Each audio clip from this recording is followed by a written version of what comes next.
రాజనం కార్యక్రమం వేదమునే శిలలై వెలసరది కొండ ఏ దశ పుణ్యవాసులే ఏరులైనది కొండ గాదిలి బ్రహ్మాది లోకముల కొనల కొండ శ్రీదేవుడుండేది శేషాద్రి ఈ కొండానికి ఇప్పించాడు అన్నమయ్య.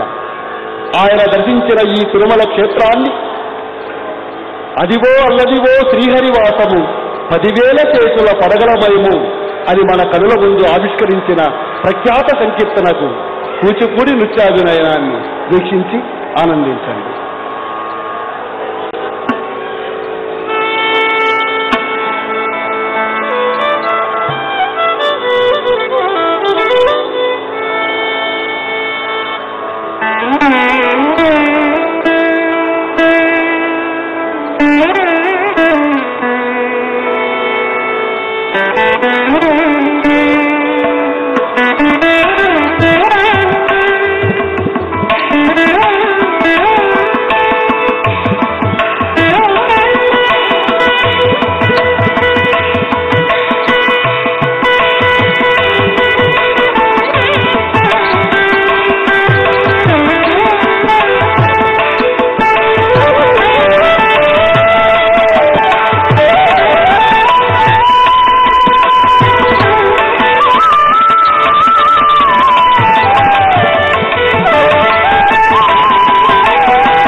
అదిగో అల్లదిగో శ్రీహరివాసము అదిగో అల్లదిగో శ్రీహరివాసము అదిగో అల్ల